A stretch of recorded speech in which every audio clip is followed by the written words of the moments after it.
It's Saturday. Welcome to Behind the Couch, everyone. I'm Dr. Shiloh. I feel like I should have a different name today. Like, you're really good at making up names. I think you should be like, if you're gonna be like a gangster mall from the 40s, it's got to be Dr. Cookie. That works. And what's your name tonight, Dr. Scott? I'm Dr. Emil Schuffhausen from the Schuffhausen Institute in Vienna, and my services are very expensive. Oh, I bet they are. Be a little saucy tonight. Oh, look what I have. Using my vintage. Oh, are those the glasses we gave you? Yes. Oh, I love them. Tonight. Yeah, I won't go into it, but I had to share with Shiloh last night that I had a bizarre night last night, and I came home and the first thing as I walked through the door, I looked at my husband Dan and I was like, "Can I have one of your magic cocktails, please? I need it like really stacked." Yeah. It was crazy, and I had it in that glass. You don't want to process anything? You okay? Yeah. I'm okay. This is a safe space with these people that we have here, our lovely crowd. It's up to you.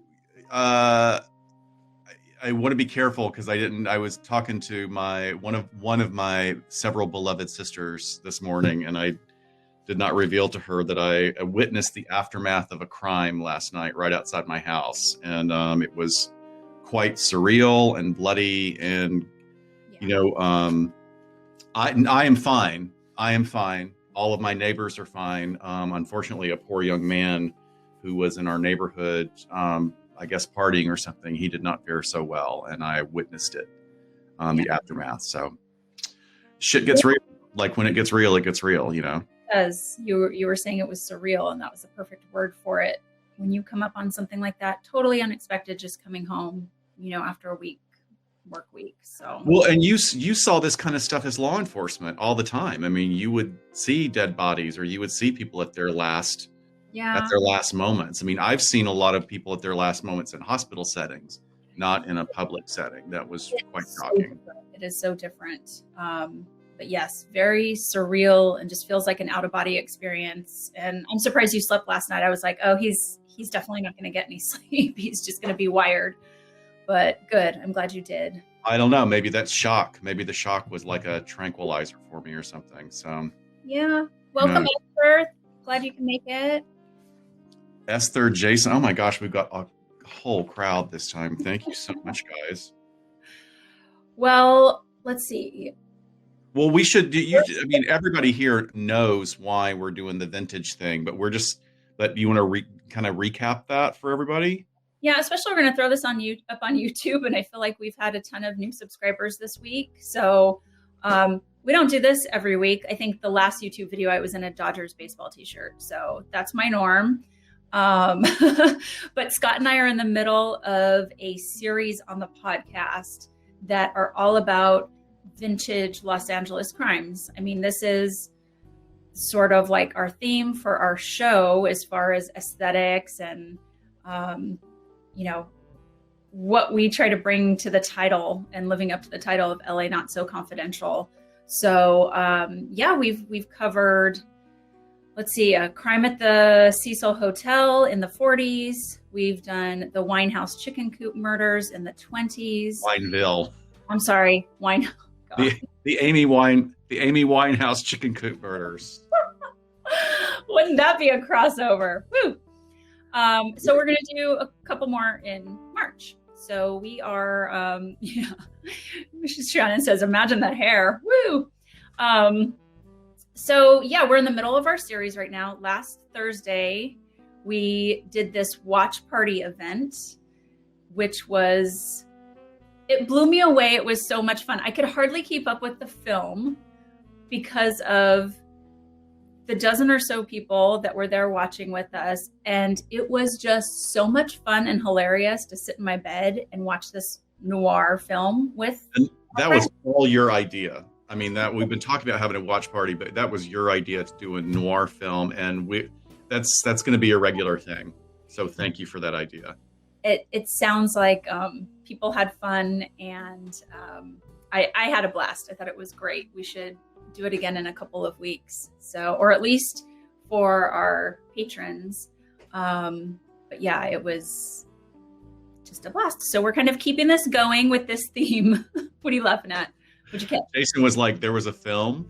I mean, that was part of it. I mean, we definitely were splitting our focus as the film itself was actually pretty good and has some really great moments. There are a couple of really kind of stellar acting moments. Oh, yeah. And there were certainly some themes of, sort of psychopathy and domestic violence and big time anger management issues. Like, it was big.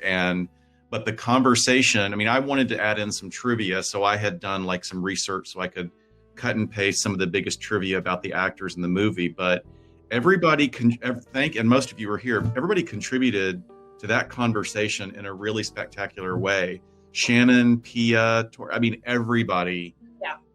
We were having fun, but there was some really interesting conversation about sort of like, it was a different time, and sort of male and female role norms were pretty distinctly prescribed at that time. Yeah, we watched In a Lonely Place. I think it was made in 1950.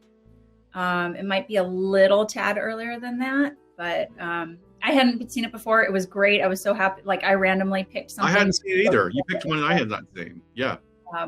It was perfection. So much fun. We hope to do it again. And tonight, you guys had, we had so many suggestions from listeners and on social media about what cases we should cover in this series. And we can't get to all of them. So we thought we would take the Get Vocals to do that. So we have some suggestions. First, though, Scott, do you want to read the names of our new Patreon members? Yes. And again, thank you. I am so honored and blown away that we continue to have so many Patreons. It's just wonderful. And I'll do, as I usually do, just the first name and last initial. Julie J, Joni Harrington, Susan Elizabeth, Sarah C, Mary Margaret M, Jules S, Janelle San M, and Kate. Some people, everybody's doing like at least the basics, and some people are paying for the entire year up front, which I thank you so much. We're going to continue to endeavor to give you quality content and as much swag as we can generate. We love it. Speaking of that, I actually am going to spin the wheel of the winner. I have all of our patrons on this random wheel spinner. And no, Esther, actually I took Michelle off because she already won. Oh yeah, Michelle is getting this lovely mug this week. That was the prize from our last time. Coffee mug, metal. I think I have very good quality. I also, we've been ordering things because it's like we never actually see what it is. I mean, we have all these options for product on TeePublic, and it's sort of on an as needed basis. But these have been really fabulous. I was hoping they would turn out well, and they absolutely did. Wonderful notebooks with some of our new designs. Yes. This is my favorite here. I love this color block. It's a little more 60s than 40s to 50s, but I love it. That's actually what our winner is getting tonight, as well as the Cecil Hotel stickers. So, yeah. Yes. Okay, are you guys ready? Here we go.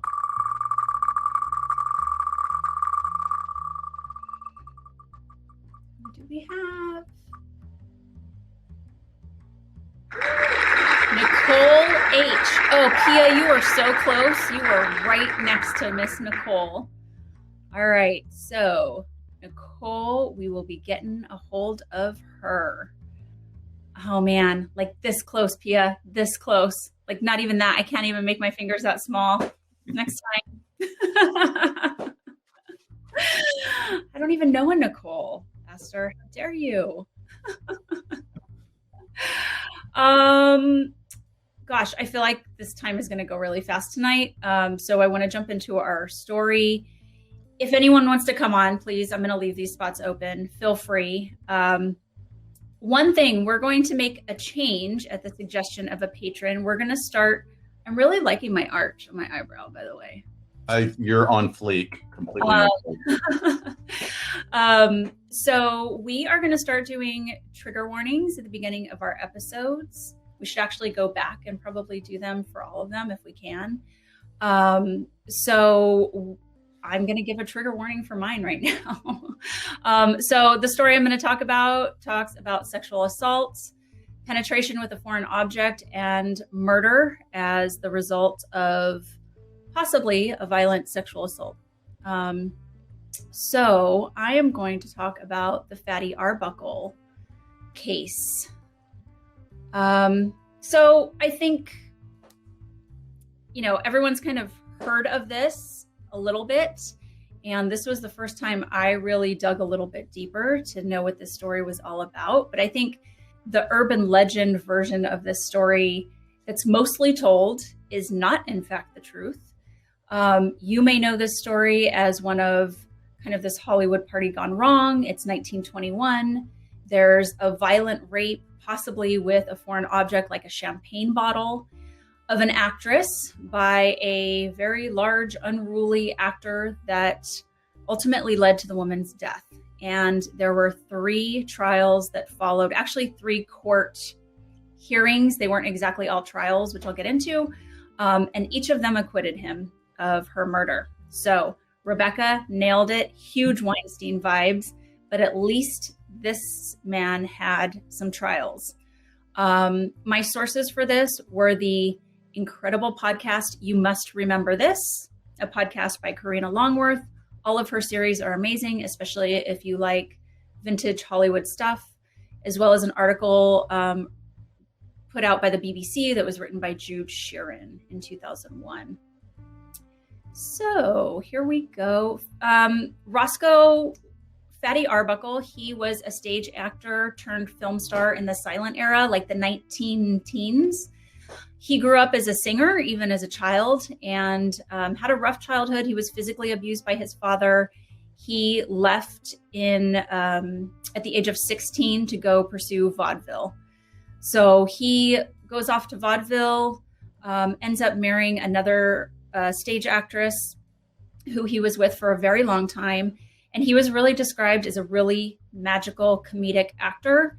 He discovered Buster Keaton and helped mentor Charlie Chaplin. So he eventually comes to Los Angeles and gets involved in the film industry, the silent film industry, for that time, and becomes such a star that he ends up having his own production company. He is making a ton of money and has one of the biggest contracts at that time.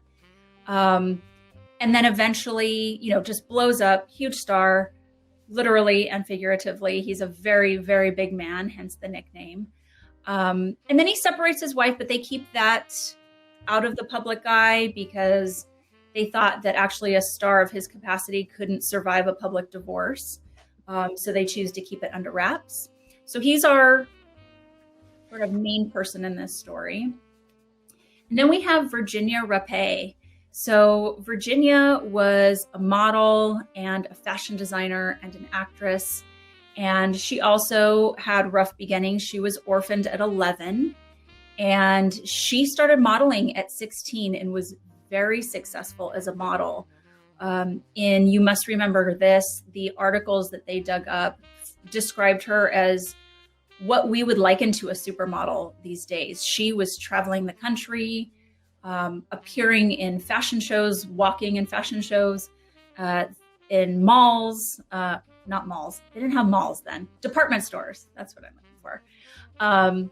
And actually decided to start designing fashion and was very successful at it. She was in the newspapers a lot, being interviewed, somewhat of a feminist, really wanted women to use their creativity and get out there and do these sort of creative jobs rather than just being secretaries somewhere. So she ends up coming to Los Angeles. She was kind of in the high society of San Francisco when she was more into the fashion industry. And then she eventually moves to LA and she begins dating an executive at a studio. And it happens to be the studio where Fatty Arbuckle is under contract. So she knows him through that. And then, just kind of the same circle. She's dating the executive. She gets some parts because of dating this executive, but small parts, not much. But by the summer of 1921, she's 30. Her boyfriend leaves and goes to New York, and the acting work kind of dries up for her. So this all leads up to an incident on Labor Day weekend of 1921. Virginia happens to be going up to San Francisco with a couple of friends of hers, a male friend that she knows, and then another woman comes along that she doesn't know super well, but they're getting along well and hanging out. And it just so happens that Fatty Arbuckle is up there, and some of his friends are up there, and he's basically going to throw this party at the St. Francis, which is now the West End St. Francis. You can still actually rent out the suite on the 12th floor where this all happened. I told Scott that earlier. He was like, yeah, no, that's gross. We might go to the Lizzie Borden house. I will gladly stay in the Lizzie Borden house, but I'm not going to stay in the Fatty Arbuckle suite unless, I don't know. Now you're really revealing more information than I knew about that case. So yeah, we'll see. If it's well appointed, I might consider it. Okay. So he's there, and there's this very close-knit circle. A friend of his sees Virginia in the lobby of a different hotel and basically invites her to this party that they're going to have. And so she tells her friend, like, hey, I'm going to go check out this party at the St. Francis. If it sucks, I'll be back in like 20 minutes. Well, turns out, I guess it was pretty fun because she calls her friend up and says, hey, come hang out. So the female friend comes to go hang out with her, and they're there for hours. I think their male friend asked if he could drive them back, and they were like, no, we're having fun. We're going to stay longer. So they were drinking. I love the way this sounds. I've never had one, but they were drinking orange blossoms with gin. Guess that's a thing. Sounds nice. I don't know. Gin and orange juice? I don't know. I'm going to look that up because it sounds. Look at the recipe. And they were drinking the orange blossoms, and they were drinking scotch. So at one point, as the first story goes, she goes to use the restroom in Arbuckle's room, and he has a room in the suite. And basically, he enters the room after her, locks the door behind him, and hours later, she comes to and wakes up, and she's in a different room on a different bed, and she's in severe abdominal pain. A doctor is called. Her friend has a doctor come. The first doctor shoots her up with morphine and says, she just needs to rest. So her friend's like, that's not cutting it. She calls another doctor, and he says, no, she's suffering from alcohol poisoning. She just needs to rest, and it'll move its way through her system. 3 days later, she is no better. She's been basically holed up in this hotel. They thought it better just to keep her there for whatever reason. She ends up getting transferred to a sanitarium where she is finally seen by some doctors, and she's diagnosed with an infection of the abdominal lining, which they say is caused by what they can tell either a ruptured fallopian tube or a ruptured bladder. So this sounds awful, and she's been in this state for at least 3 days. And a day after being taken to the sanitarium, basically, a little less than a week after this whole incident, Virginia Rapé dies, and she's she was 30 years old. So an initial autopsy, and I use autopsy loosely, the doctors that were working there, the doctors that were working there decided to do their own autopsy. They said they couldn't get a hold of the coroner. Basically, they found some bruising on her upper arms, her thighs, but said there was no evidence of sexual assault. Finally, the real coroner, of course, the sanitarium's like, hey, coroner, when are you going to come pick up her body? And the coroner's like, I had no idea. And he does his own examination, and yes, he finds the bruises as well, but he also finds what he said was chronic inflammation of the bladder. and that the bladder looked as if it had been punctured by some external force. Mm. So here's where the theories start as to what that could be. There's a couple of different accounts that come out. Her friend Maud said that basically Virginia was in the room with Arbuckle for about 30 minutes before Maud goes over there and starts knocking on the door.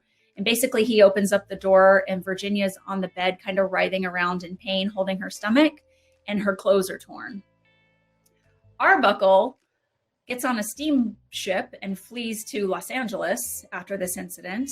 And basically reporters are waiting for him at his house. And he says, "Oh, I was never alone with her." LAPD ends up doing a search of his buddy's house and finds her torn clothing there. So almost like they had brought this evidence back from the crime scene. And he says, "Oh, I just took them home because I thought they'd be good for rags." So yeah, terrible, terrible story there. Hang on, let me drink out of my beautiful glass. So they end up arresting Arbuckle for they charge him initially with, they go straight with murder as a result of a perpetrated rape. His movies were all pulled from the West Coast. Surprisingly, her movies, in which she had smaller parts, end up getting re-released. And this makes her a bigger movie star in death than she was when she was living. It's kind of macabre in the way they, almost like a publicity stunt to get some more money out of these movies. So there's a grand jury, and there are 2 nurses at the grand jury who testify, and they're from the sanitarium. One nurse said that Virginia had told her that she had been intimate with Arbuckle. So she used those words, almost implying that this was consensual, that this was something that either was consensual or she was ashamed of, or maybe she was a victim of a sexual assault and there was shame around that. And then another nurse reported that Victoria told her that she had been having some internal problems for about 6 weeks. So it seems like we have like this ongoing medical issue that is being validated by the doctors as well as the, during the autopsy of this chronic bladder issue. And then this possible sexual assault happening. So a coroner, he gets on the stand at the grand jury and he again says it looks as if the bladder was ruptured, and they press him to say, "Well, what do you mean ruptured? Do you mean like naturally?" And he said, "Well, no, with some force." So the some force is really where they're able to then say that there is enough to charge him with murder because of this magic word of force.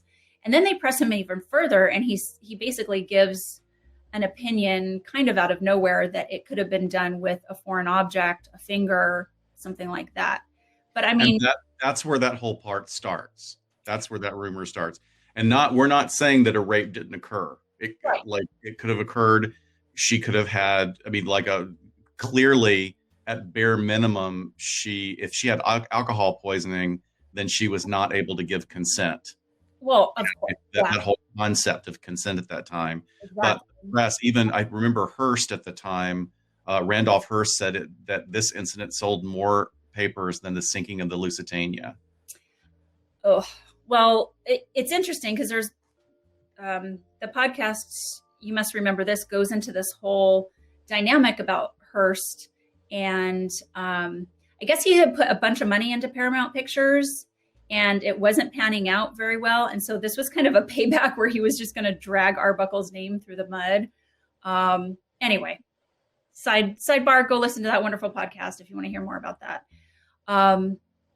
So the coroner testifies in the grand jury, and then they end up doing a preliminary hearing. So a preliminary hearing, a grand jury says, yes, indict this person.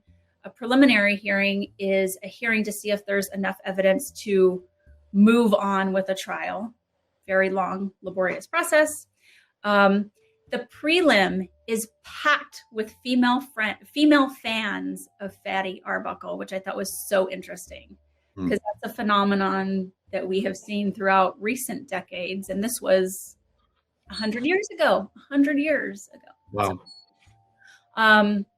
So at the prelim, a maid testifies and says that I guess she was in the suite, and behind Arbuckle's bedroom door, she heard a woman scream no, and then she heard a man say shut up.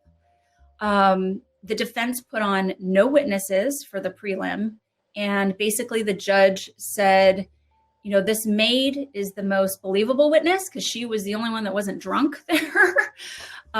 So we're going to go ahead and move ahead, but we're only charging him with manslaughter. So the charges get reduced a bit, and then they go to trial number 1. So there's the hearing, and then there's 2 trials.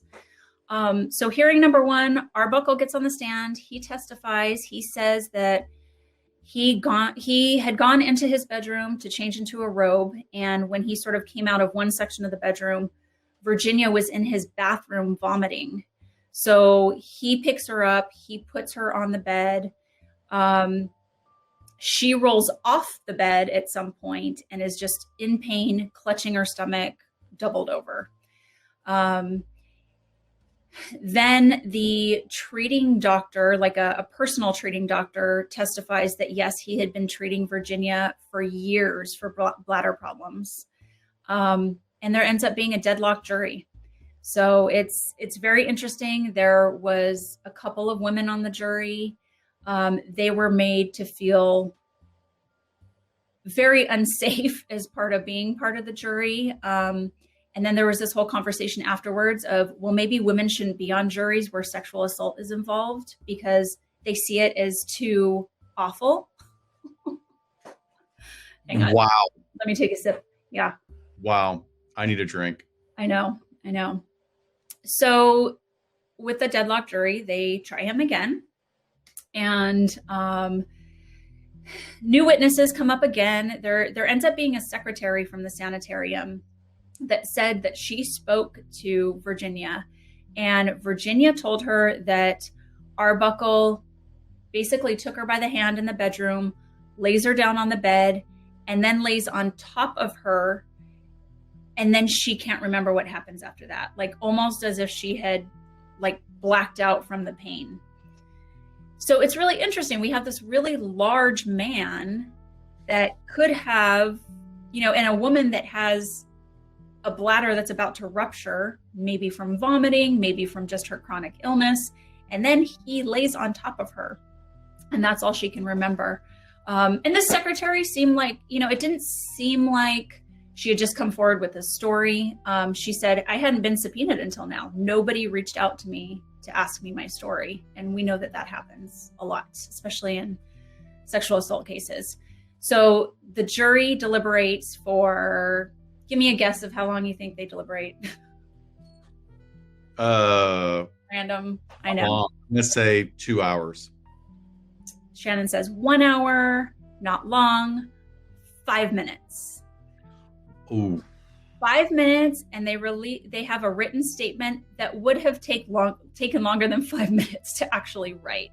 So there's all this, suspicion around, did the defense provide them with this statement? Because it's like, this man shouldn't even be in this court. This is so ridiculous. And his name's been dragged through the mud. But anyway, he gets acquitted. So he sort of, his career is done. He loses his multi-million-dollar contract. Nobody will hire him. He does go back to Hollywood. He ended up divorcing his other wife, and he gets remarried. And he does some directing under some other names, and eventually makes some appearances in some films under a different name as well. But his career was pretty much shot. So he ends up dying of a heart attack at age 46. And just, one of those things, we will never know. But he did go through 2 trials, and I just don't think there was enough to convict him. Especially with some doctors saying there wasn't any evidence of sexual assault. I don't know. It's a tough one. What do you guys think? What are your thoughts?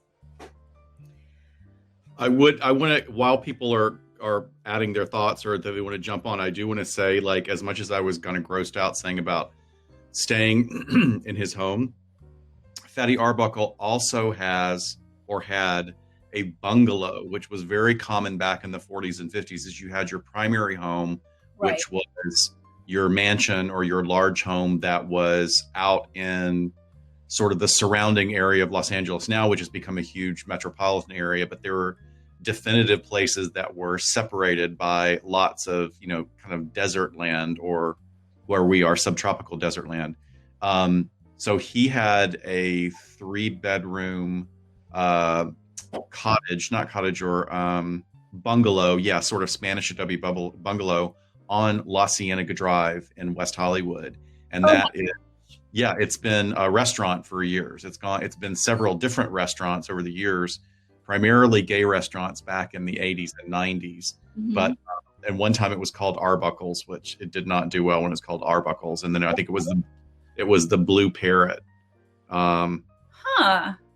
So I'm sure I realized that you were telling that story is like, oh, I have been in Arbuckle's home. What would be the cross street there? La Cienega? La Cienega and Santa Monica Boulevard, about two short blocks down. And then he had a huge Tudor mansion on West Adams. And if you Google Fatty Arbuckle, West Adams, Los Angeles, it's really a magnificent, magnificent home. Yeah. Yeah. Well, people are saying at least he should have been convicted of rape. Oh gosh, yeah, absolutely. It's very interesting. It was a very interesting time. I mean, it's this poor woman, there were a couple ways in which the newspapers and the media was so involved in spinning the story. And either it was, they would only use older pictures like when she was younger, older pictures of her to kind of highlight the fragility of her and that he was this monster.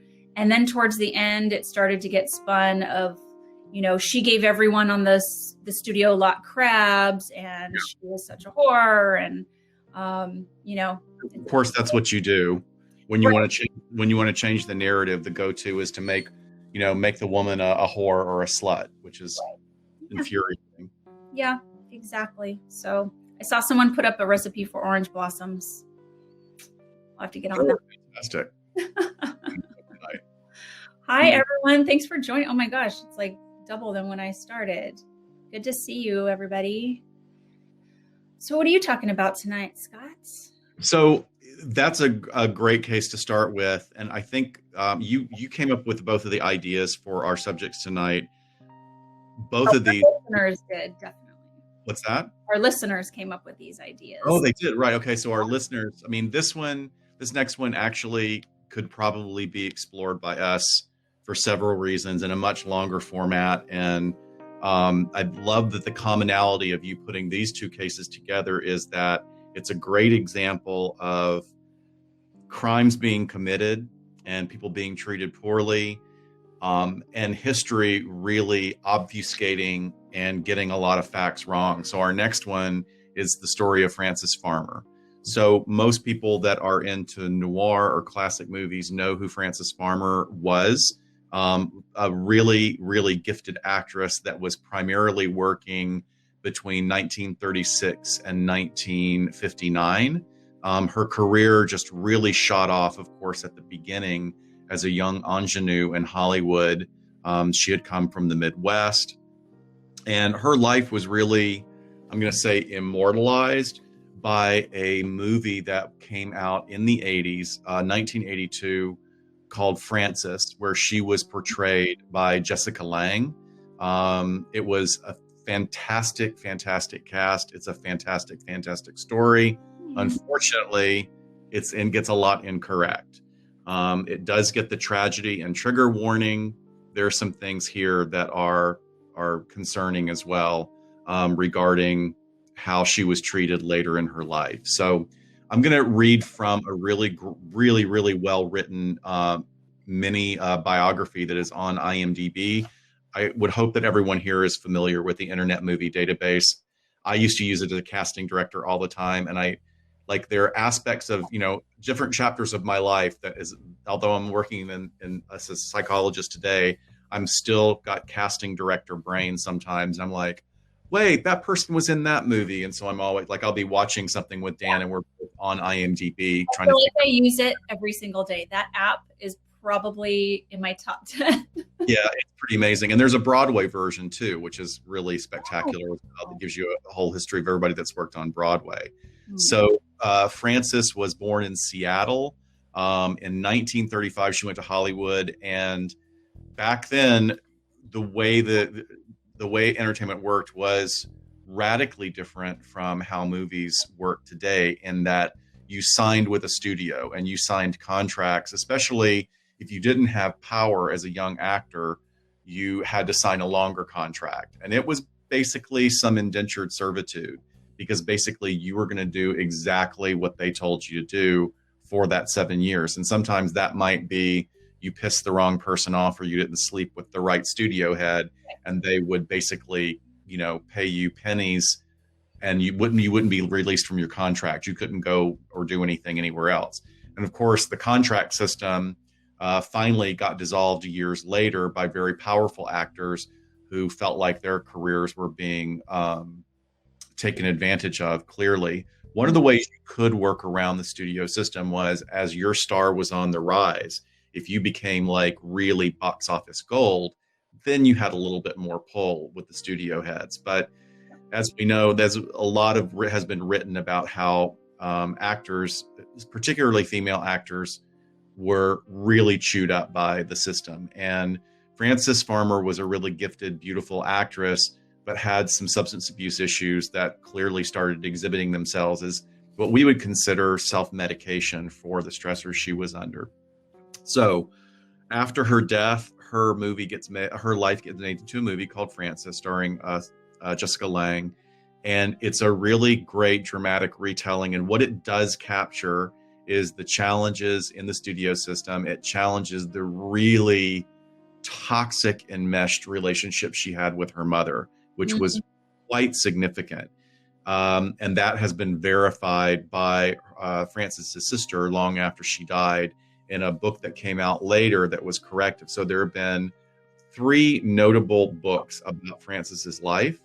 And what we found out is the one that the movie Frances is based on was, let's just say that the writer took a lot of creative license and liberty with aspects of her life that stuck around as rumors for years that just weren't true. So she had the 7-year contract with Paramount, and she was making these movies. I think, I would say this: there's not a lot that she did that was really notable, but you could also conjecture that she really wasn't given a chance to have movie roles where she could really shine, and she was sort of a work in progress. In 1943, after a decade in the industry, what became really noticeable is that she had an incredible alcohol problem, and she had several driving under the influence, major car wrecks, came close to killing people, blackout drunk many times. And this was a huge publicity problem for the studios, because the studios, kind of like publicists do today, they monitor every part of your life, and they create sort of this veneer of truth that may not be always accurate. So what started happening is that her mother came to Los Angeles and was able to, excuse me, and was able to get legal guardianship of her and then have her committed. Her mother came into town after several driving incidents under the influence. One in particular is really interesting because it's not easy for us to think about this as a real thing, because we're so used to turning on headlights. There was a blackout period in the 40s that was, you didn't drive with your lights on, and there were curfews due to the war effort. Oh. And she had her headlights on bright during a wartime dim out zone. And so she was charged with a DUI and arrested. And then she forgot, or she just neglected to pay her bail. So warrant was issued for her arrest. And then she got also some charges filed against her by other studio employees, like a hairdresser and a costumer, when they were trying to kind of wrangle her into getting ready for a scene to be shot while she was under the influence. Was she being assaultive or? Yeah, she was being assaultive. Yeah. I mean, there's not a lot of information on that, but let's just say that it would have been really significant that someone of that stature, hair and makeup, making those kind of accusations at the time, because it's not making it against the actor, it's making it against the entire studio system that holds a lot of power. So yeah. It must have been bad then for them to speak up. Exactly. So her mother gets a guardianship and has Frances committed to Washington Western State Hospital for the first time in 1944. And then after brief stays with like what we would consider really barbaric treatments, really barbaric treatments for alcoholism and mental illness at the time, you would be alternating freezing cold baths, ice baths, and then heat baths, wrapped in cold sheets, a lot of isolation, various bizarre diet things. What year was this again? This was 1943 was the first one. But then she went, I'm sorry, 1944. Then two other commitments followed, one for several months in 1945 to 1946, and the longest one happening between 1946 of April and March of 1950. So almost a year. Oh my gosh. Really significant. She had several marriages. And by this time, like 1954, she had married a blue-collar worker, a guy named Alfred Lobley, and then left him and moved to a very rural area of Eureka, California, where she worked anonymously in a photo studio. So she was able to revive her career, including through this new medium of television. And so what I'm doing is I'm skipping over like a lot of drama that is portrayed in the movie, which the movie is worth watching. But here's the thing that was reported in the movie that was not accurate at all. The author said that she had had a lobotomy while she was on one of her psychiatric holds. And lobotomy, for those of you who don't know, is a really brutal and no longer practiced. I mean, we have chemical lobotomies, and sometimes there are lobotomies performed when people have severe seizure disorders. Sure. But the old lobotomy, and trigger warning here, basically if it was with an implement that was somewhat like an ice pick, or an ice pick shape with a loop on the end. And basically they would go, and if it was a transorbital lobotomy, it would go through the inside of the eye, push the eyeball out, go through the eye socket in the back, and scramble the brain, scramble the part of the prefrontal cortex up here. It could also be done through the nasal cavity.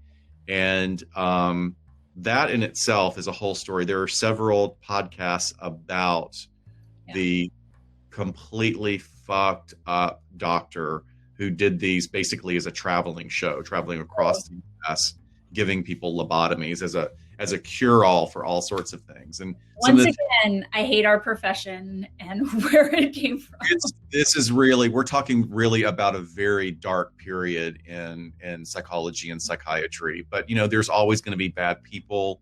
And this was at a time when there were very few treatments and there was no oversight, and you could kind of put your shingle up and say you were a doctor, and there was no, who's going to check your background. Right. So the lobotomy was presented as this magic cure-all for back pain. Also really like horrific things that were considered inappropriate at the time. Many people don't know, or maybe don't remember, that at that time, and another trigger warning for being explicit, masturbation was considered to be extremely unhealthy. And it was the mark of an unhealthy mind, and participating in masturbation for both men and women was supposed to lead to all sorts of ills, like all sorts of insanity and physical ills. And so what became a treatment for kids that had been placed on psychiatric holds for masturbation, they gave them lobotomies. My dad says, I thought you'd go blind. That's the old wives' tale. Don't masturbate, Yeah. go blind. Or grow hair on your palms. Yeah. Like Catholics. I'd be shaving my palms on a regular basis. But how awful. Let's just scramble your brain to fix things like back pain. But God forbid, that makes literally. so little sense. So anyway, the great thing is that Frances did not receive a lobotomy. It was used for dramatic effect in the movie. But what likely did happen were some probably very, very harsh treatments that were standard of care at that time for psychiatric holds. It would not have been out of the ordinary for her to have received some kind of electrical shock therapy, right? What we call ECT now. ECT actually is used today, much more controlled settings, and for people with chronic, severe, dangerously severe depression. Yes. ECT can be quite fantastic, and you're completely sedated, and you're given, the right amount of shock to the right amount of brain. Right. That's not what's happening at this time. At this time in the psychiatric community, you're basically hooked up to electrodes. They shoved a rubber rod in your mouth to keep you from cracking your teeth, and they turned on the juice. Yeah, they show a depiction of that actually in the movie Changeling. So right. Angelina Jolie is in the hospital. Some of the women who are, acting out, they get the ECT treatment. So one of the things that we do know, that regardless of the fact that she was not traumatized by a lobotomy, because that was fictional, what was really true was she was relentlessly, especially in that long period, the almost year-long hospitalization, she was repeatedly raped by orderlies at the hospital, abused, tortured, starved, and she was known to have had like numerous significant scarring on her limbs from the number of rat bites that she had when she was placed solitary. Just absolutely beautiful. Terrific. I mean, beautiful, not beautiful, brutal. Yeah. I'm a sociopath for saying that. Just brutal. That was the test you just failed. Yeah. So, I mean, there's an interesting scene at the end of Frances where there's a parallel storyline. But the truth is that she came back after all this, and she was like found, after she was doing these anonymous jobs, and somebody got her on a TV show. She came back on the Ed Sullivan Show. She came back on an episode of a show called This Is Your Life, which was sort of a feel-good review. And people were like, oh, where has Frances Farmer been all this time? And because of that, she was actually offered a job in television hosting showing classic movies and interviewing the actors, who had formerly been her peers. Oh, wow. Interviewing them. So what's interesting is the show is like, she actually was really pretty good at this, but the way they portray it in the movie Frances is they have Jessica Lange completely zombied out. Like just propped up and... Yeah, like she's propped up, and that's not what was happening. What was happening, though, is she was still drinking, which was still a problem. And by this time, she had started to develop like a really serious smoking habit that had always existed, but now had got really significant, which led to her death from esophageal cancer in 1970. So, whoa. Yeah, I mean, there's the book that was written. There are several books, one by Radcliffe, Will There Really Be a Morning? Another one that's a fictionalized biography, Shadowland. That author, William Arnold, was actually taken to court by her estate because he had fabricated so many of the incidents, including the lobotomy. And he said that his sources were family members, physicians, nurses at Western State, where she was hospitalized. And later years, a lot of historians and fans of hers, including family members, dove in and were able to debunk many of the statements that were made. And finally, her sister, Edith Farmer Elliott, wrote a book called Look Back in Love that's considered to be a lot more realistic about what she went through and what she struggled with and the effect that her mother had on her life. Right, right. Good. I'm glad there was something written by someone who actually cared about her. Right. Ooh, how tragic. I don't know how any woman survived this era, especially in Hollywood. I mean, Hollywood seemed, it was such this magical, glamorous fantasy, and it seemed horrific for women. Well, and as we said in the chats earlier, I think that, Rebecca was the one that made the comment about Harvey Weinstein. And that's actually a really great parallel example. I mean, there are fantastic actresses where you go, well, whatever happened to Mira Sorvino? What happened to Ashley Judd? Sure. And countless others who didn't even get as far in their careers as these actresses did. And what happened was Harvey Weinstein. Yeah. The only reason that Gwyneth Paltrow was actually, Gwyneth Paltrow infuriates me for the Goop stuff, but I think that she is a naturally really gifted actress. Like her gift for comedy is kind of impressive. It really is. The story behind her, she was getting really, really treated poorly and abused by Weinstein. And Brad Pitt basically walked into his office and threatened to strangle him. Yeah. And so she was able, and then he left her alone. Right. But who was there to advocate for these other actresses that didn't have someone to say those things? But Mira Sorvino, genius. If you ever saw the movie Mighty Aphrodite, which is problematic because it's a Woody Allen film. Oh, but gosh. I feel an episode in the future on that with the new documentary. Oh, I've not watched it yet, so. Yeah. And it also, talking about Frances Farmer and conservatorship, people really want us to talk about Britney too. So yeah, conservatorship in general. Yeah, I have so many mixed feelings, especially because that's part of the work I do. We should schedule that for next time. I think that's a big one, so that people understand what conservatorship is. And I will say this, like some of the things that the reporters are saying about what conservatorship is in the state of California, it is not being represented well in the media at all. It's just not. Yeah. Yeah, I think that will definitely be something that you can take a strong lead on, since that's what you do. And, hospitalizations of people seems very mysterious. And how can that happen? And how was it done? And that would be nice just to talk about. We really haven't gone into depth on something like that. So. Yeah, Pia, thank you for that statement. I don't want to diminish Miss Paltrow's experiences, but she was always going to be okay. I think that's a really good observation. And, she had probably also, coming from the family that she came from, she also came from money.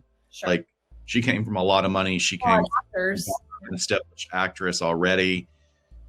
She had somebody fighting for her. There are other people and one of the things that's infuriating, especially Ashley Judd, is like Weinstein just poisoned the entire Hollywood about her, saying that she was insane. Nobody wanted to work for her. She was awful.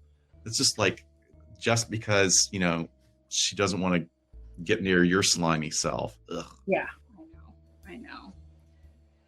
Wow, that's a very depressing story, if I'm just going to be honest, about poor Frances. Yeah. Jeez. It's an interesting story that she actually did come back. She had this career that came back, and she was respected for the television work that she did. But it's a tragic story how people get lost in the system, and, our natural tendency to soothe ourselves can really be expressed in unhealthy ways. So if your self-medication or your self-soothing is to use substances and that's your only go-to, that doesn't have many positive sequelae down the road. And it sounds like for her, obviously her mental illness was never, really treated properly. And neither was her substance abuse disorder.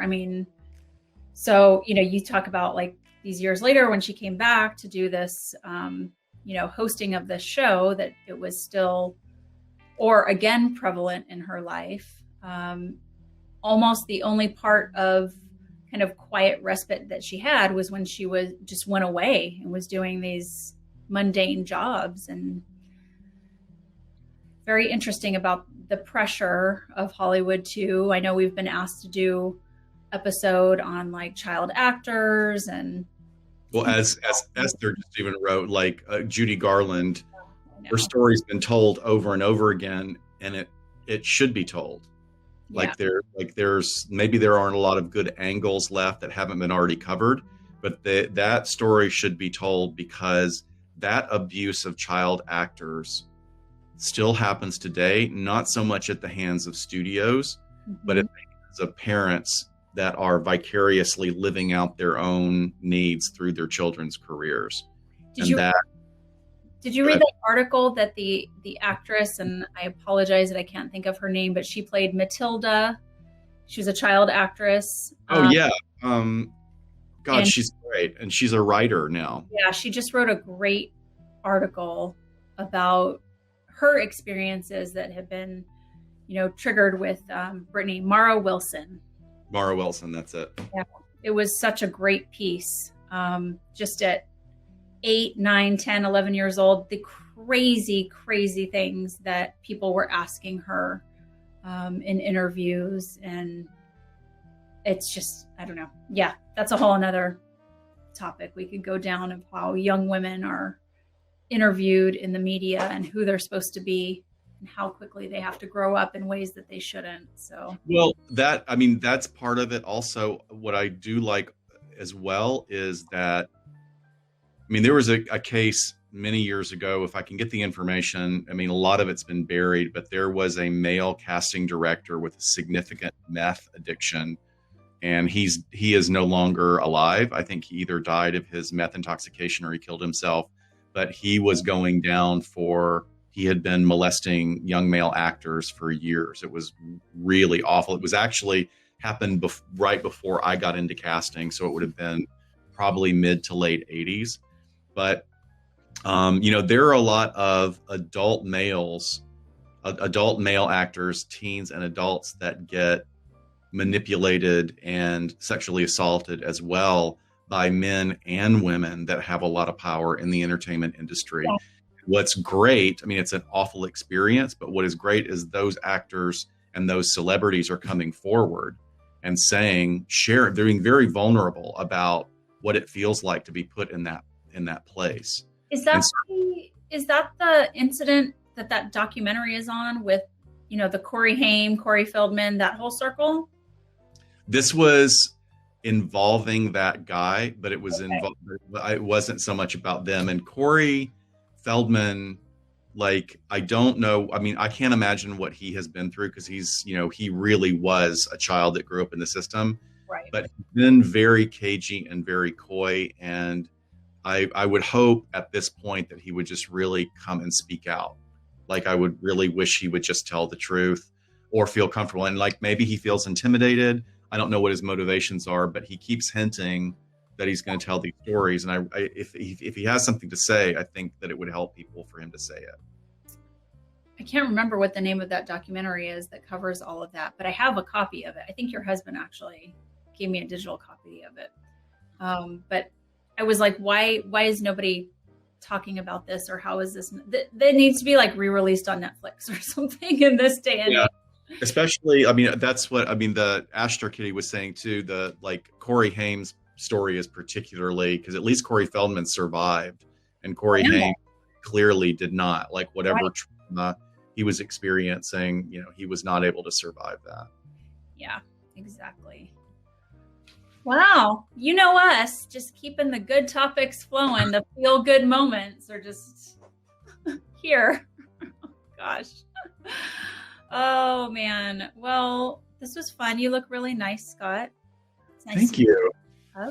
As the lights have slowly gotten dimmer in the room. Right. Yeah. Thank you for posting the picture. That was our friend Deb's. We won't say what birthday party it was. How long ago? That was before Sydney. No, Sydney, if you look at the picture closely, like the full picture, she's grabbing onto my leg. So she's walking. She's probably 2. So it was maybe 7 years ago. Oh my God, I have to go on a diet. Because man, I had some great cheekbones and a jawline at that time. So I got to get back to, be able to get back in that tux. That's a great tux I had. You need to get in the tux. My boobs still don't fit this dress. I mean, what are you gonna do? So I don't know. Give some of what you got to me and we'll figure it out. Okay. Well, thanks you guys for joining us once again. We are so appreciative of you every single time we do this. Hopefully there's more movie watch parties to come because it was a blast. I know our friends in Canada and the UK, UK, it was 2 a.m. So sorry about that. But Canada, they couldn't get the film. It wasn't available on Amazon for them. So I think I might have a workaround for that. Oh, I you know what I bet we could do is we could do, don't nobody tell Amazon, maybe we could do it, but this is the end of us right now. We could make it also like a big Zoom meeting for our patrons, because we can have hundreds of people in our Zoom and do screen sharing. Do you think Amazon is literally not listening right now? The feds are on their way to knock on your door. Alexa's in the other room. I will not be a part of your federal crime, Scott. Esther, look, Esther, these are not CGI eyebrows. You keep saying that I have not moved my eyebrows. Here they are. I just don't have wrinkles because I had it all fraxeled. Laura says code 12 for Shiloh. Thanks, Mom. That's awesome. Lots of people want to do a day trip out to the winery, by the way, in Wineville. I am all about that. Like, let's set a date and go. At a table right now, so let's do it. Let's do it. All of our locals, anybody who wants to come in for the weekend, get your shot, put on a mask, and let's go. We could do like little reservations of 6. Yeah. All right, you guys have a wonderful night. Thank you for being here. Good night, Scott. See you next week. Lovely, lovely, lovely. Bye, everybody. Bye, guys.